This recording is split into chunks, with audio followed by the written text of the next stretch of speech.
오늘 본문을 보면 여러 지파가 땅 분배를 받아서 하나님의 주신 땅을 차지하고 있습니다. 하지만 7지파가 땅 분배도 받지 못하고 이렇게 주저앉아 있는 것이지요. 그 이유가 무엇인가?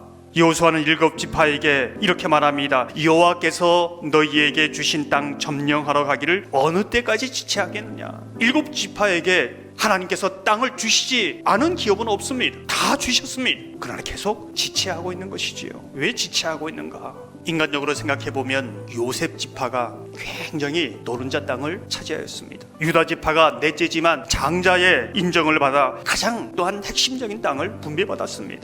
어쩌면 7지파는 어떻게 하나님께서 이렇게 땅 분배를 하시는가?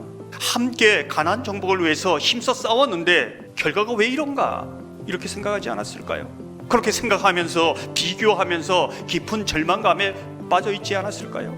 자신이 분배받은 땅은 더 이상 좋지 않은 땅이라고 생각하지 않았을까요? 어쩌면 하나님께서는 모든 사람들에게 공평하지 않다 이렇게 생각하지 않았을까요? 아니, 모든 사람에게는 공평한데 내게는 불공평하다 이렇게 생각하지 않았을까요? 하나님께서는 내 심정을 제대로 이해하시는가 이렇게 말하지 않았을까요?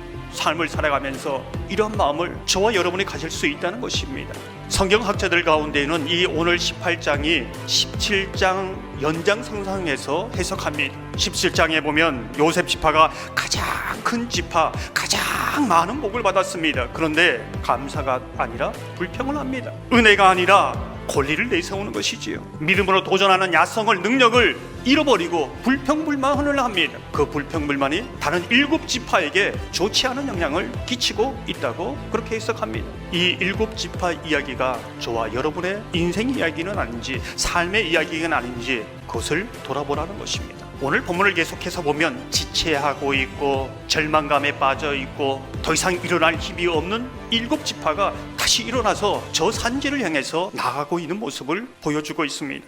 믿음의 도전을 하고 있는 것이지요. 1구절을 보면 그 땅을 그려가지고 내게로 돌아올 것이다 이렇게 말하고 있습니다. 우린 질문하지요. 지체하고 있는 7지파가 어떻게 다시 일어나서 게으름을 떨쳐버리고 믿음으로 도전하고 있는가? 저 산지로 나아가 그것을 개척하고 있는가? 우리는 그 이유를 1절에서 찾아볼 수 있습니다. 그 땅은 그들 앞에서 돌아와 정복되었더라. 다 정복되었다는 것입니다. 그런데 7지파는 아직 정복하지 않은 것이지요. 근데 왜 다 정복되었다고 했을까? 또 한 가지 의문은 가나안 정복을 위해서 그들의 모든 중심 장소는 길갈이었습니다. 가나안 남쪽에 있는 길갈이었습니다. 이제는 이스라엘 모든 그 중심 장소를 실로로 옮기고 있습니다. 실로로 옮길 뿐만 아니라 회막을 세우고 있습니다. 굉장한 변화를 지금 겪고 있는 것이지요. 그 이유가 무엇인가? 1절을 직역 성경으로 제가 다시 한번 읽어보겠습니다. 이스라엘 자손의 온 회중이 실로에 모여서 거기에 회막을 세웠다. 그때 그 땅은 그들 앞에서 정복되었었다. 실로에 회막을 세웠고 그때 그 땅은 그들 앞에서 정복되었다는 것을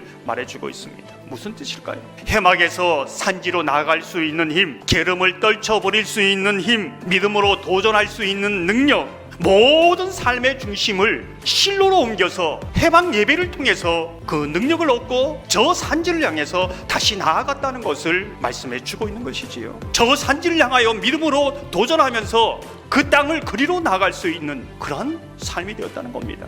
이것이 그리스도인의 믿음의 원리입니다. 창세기를 보면 아브라함과 롯이 물질로 싸우지 않습니까? 제가 종종 말씀을 드리지만 물질을 물질의 문제로 해결하려고 하면 답이 없습니다. 아브라함은 말씀으로, 믿음으로 풀어냅니다.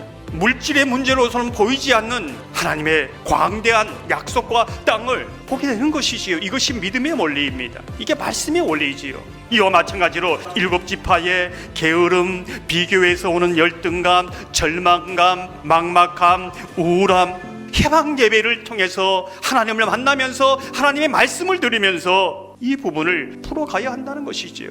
우리가 주목하게 되는 것은 그 땅을 그려라 이 부분입니다. 하나님께서 내 인생을 통하여 계획하시는 부분이 있다는 것입니다. 나를 창조하신 하나님, 나를 사랑하셔서 십자가에서 죽으심으로 나를 향한 그 사랑을 확증하신 하나님, 내 인생의 처음과 마지막을 알고 계신 하나님, 모든 무리가 아니라 나를 특별하고 오묘하고 놀라운 인생으로 계획하시고 인도하시는 그 하나님, 그 뜻을 깨닫고 내 인생을 계획해 가라는 것이지요. 내 인생을 그려가라는 것입니다. 누구한테 그것을 물을 수 있겠습니까? 해방 예배를 통해서 주님이 들리시는 말씀을 통해서 그려가라는 겁니다. 우리가 오늘 본문을 보면서 주목해서 보아야 할 단어가 정복입니다. 이 정복을 오해하면 이상한 신앙인이 됩니다. 정복을 땅의 크기로 보면, 정복을 높이 올라갈 수 있는 높이로 보면, 정복을 많이 소유하는 양으로 보면 다른 사람만큼 크지 않아서, 다른 사람만큼 높이 올라가지 못해서, 다른 사람만큼 많이 소유하지 못해서 실패했다고 절망할 수 있다는 것입니다. 정복은 양이 아닙니다. 소유가 아닙니다. 높이가 아니라는 것이지요. 그러면 도대체 무엇인가? 창세기 2장 8절에 보면 이렇게 말씀합니다. 여호와 하나님이 동방의 에덴에 동산을 창조하시고 그 지으신 사람을 거기 두시니라. 하나님께서 태초에 천지를 창조하시고 정복하라, 다스리라, 충만하라 이렇게 말씀하십니다. 그리고 그 정복해가는, 다스리는 충만한 삶이 어떻게 이어집니까? 그 지으신 사람을 거기에 두시니라. 정복하고는 잘 맞지 않지요. 무슨 뜻입니까? 두신다는 것은 어떤 사람이나 물건을 있어야 할 위치에 있게 한다는 것입니다. 하나님이 두신 위치에서 하나님의 때로 행하는 것이 우리의 삶에 정복해가는 것입니다. 충만한 삶입니다. 다스려가는 삶이라는 것을 말해주고 있는 것이지요. 바로 그곳에서 에덴 동산의 기쁨이 있고 안식을 누릴 수 있다는 겁니다. 있어야 할 위치를 잃어버렸을 때에 숨고 부끄럽고 수치스럽고 절망하고, 일곱 집안은 해방의 백성에서 하나님께서 내 인생의 주인이 되심을 깨닫게 됩니다. 내 인생 가운데 하나님의 뜻을 깨닫고 인생을 이제는 그려가는 것이지요. 하나님의 뜻을 내 삶 속에 펼쳐가는 겁니다. 정복하고 다스리고 충만한 삶을 이루어가는 것이지요. 이게 정복의 의미입니다. 이 정복을 말하면서 오늘 4절에 보면 이렇게 말씀합니다. 각 지파에 3사람씩 선정하라. 내가 그들을 보내느니. 내게 주신 삶의 위치에서 정복해야 할 부분이 있고, 공동체 안에서 함께 선한 자극과 격려를 통해서 하나님의 공동체 안에서 이루어야 할, 정복해야 할 영역이 있다는 것을 말해주고 있는 것이지요. 사랑하는 성도 여러분, 저와 여러분의 삶의 중심이 길갈에서 실로로 옮겼듯이 모든 삶의 중심이 예배가 되시기를 소망합니다. 예배 속에서 다시 산지로 나아갈 수 있는 힘을 얻기를 바랍니다. 예배 속에서 다시 산지로 나아갈 그 소망을 가지시기를 바랍니다. 우리의 각자의 삶뿐만 아니라 교회 공동체 안에서 함께 하나님의 뜻을 이루어가는, 정복해가는 그러한 삶이 되시기를 주님의 이름으로 축원합니다.